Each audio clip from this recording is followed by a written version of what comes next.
అక్కడి నుంచి ఇంకొంచెం ముందుకెళ్తే కలకత్తా, విలియం కేరీ. ఈ రోజున మీరు చదివినా చదవకపోయినా మీ చేతిలో బైబిల్ ఉందంటే విలియం కేరీ 16 భాషల్లో ఆయన ఒక్కడే తర్జుమా చేశాడు. వాళ్ళ టీంలో వాళ్ళందరూ 44 భాషల్లో తర్జుమా చేశారు. సగం బైబిల్ తయారు చేశాడు, సగం కాలిపోయింది. మళ్ళీ తయారు చేశాడు, భార్య చనిపోయింది. మళ్ళీ తయారు చేశాడు, పిల్లలు కూడా చనిపోయారు. ఆయనను ప్రకటించాడు.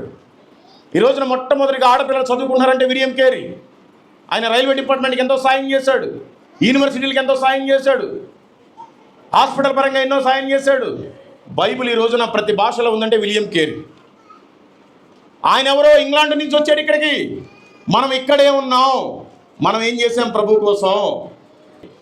సాధు సుందర్ సింగ్ వాళ్ళ ఇంట్లో కూడా ఉండి వస్తున్నాం. ఇప్పుడు అక్కడి నుంచే వస్తున్నాం. ఇటు 15వ సంవత్సరంన దేవుడు అంటూ ఎవడైనా ఉంటే నాకు ఈ రోజున కనపడాలి అని అనుకుని పడుకున్నాడు మంచం వేసుకుని. ఆయన రూమ్ ఇప్పటికీ ఉంది.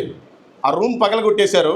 ఏదైతే విండో ఉందో, ఏదైతే ఆ దర్వాజా ఉందో అదే పెట్టించుకున్నారు ఆయన. ఇప్పుడు అక్కడ ఉండేవాడు అని పడుకున్నాడు. అంతకుముందు క్రైస్తవులు అంటే చాలా అసహ్యం. అందరూ కొట్టేవాడు, తిట్టేవాడు. 15 సంవత్సరాలకే నాకు చనిపోదామని ఒకసారి ట్రాక్ దగ్గరికి వెళ్ళాడు, చనిపోదామని ఒక నది దగ్గరికి వెళ్ళాడు.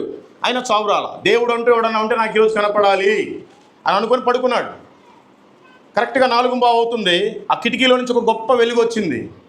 సాధు సుందర్ సింగ్ నేనే దేవుణ్ణి అన్నాడు. ఈయనకి భయం వేసి పరిగెత్తాడు బయటికి పరిగెత్తి చూస్తే మొత్తం చీకటి ఉంది, కానీ వెలుగు వచ్చింది. కొద్దిసేపు ఆగిన తర్వాత మళ్ళీ వచ్చి పడుకున్నాడు. మళ్ళీ వచ్చాడు, హలో సాధు సుందర్ సింగ్ నేనే దేవుణ్ణి. మళ్ళీ పరిగెత్తాడంట బయటికి. మళ్ళీ మూడోసారి ఒక గోడకి ప్రొజెక్ట్ వేసినట్టుగా ఆయన ఫోటో కనిపించింది, ఒక రూపంలాగా.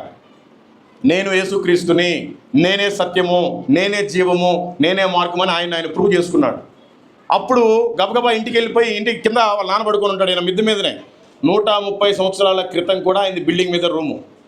కిందకి వెళ్ళిపోయి హాల్లో పడుకుంటే వాళ్ళ నాన్నని లేపి యేసుప్రభే దేవుడు, నేను యేసుప్రభుని నమ్ముతాను అన్నాడు. నిన్నటిదాకా బైబిల్ని గాలబెట్టావు, క్రైస్తవులందరినీ కొట్టావు, నీకన్నా పిచ్చి పట్టిందా ఏంటి అంటే మళ్ళీ వాళ్ళ నాన్న కూడా దర్శించాడు. ఆయనకి దర్శనం వస్తే కన్యాకుమారి నుంచి, కాశ్మీర్ నుంచి కన్యాకుమారి వరకు 2 సార్లు చెప్పులు లేకుండా పాదయాత్ర చేశాడు సువార్త ప్రకటించుకుంటా. అప్పుడు ఇంకా పత్రికలు కూడా లేవు, నోటి మాటతో చెప్పేవాడు. ఆయన పేరు మార్చుకోవాలా, ఆయన కులాన్ని మార్చుకోవాలా, ఆయన వేషధారణ మార్చుకోవాలా. అదే సాధు వస్త్రధారణలో ఉన్నాడు కాశ్మీర్ నుంచి కన్యాకుమారి దాకా.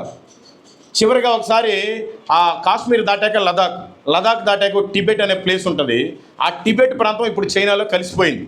ఆ టిబెట్ ప్రాంతానికి వెళ్ళి సువార్త ప్రకటించి మళ్ళీ ఆయన తిరిగి ఇంటికి వస్తున్నాడు. ఆయన 40వ ఏట. ఆయన ఎవరైనా చంపేశారా ఎవరికి తెలియదు. ఆయన మనసులో కూరుకుపోయాడా ఎవరికి తెలియదు. ఆయన దేవుడే ఆనోకైలేలాగా తీసుకుని వెళ్ళిపోయాడా ఎవరికి తెలియదు. అలాంటి చరిత్ర సాధు సుందర్ సింగ్. ఆయన ఒక హిందూ, ఆయన ఒక సాధు. మనమంతా క్రైస్తవులం. మనం ఏం చేస్తున్నాం?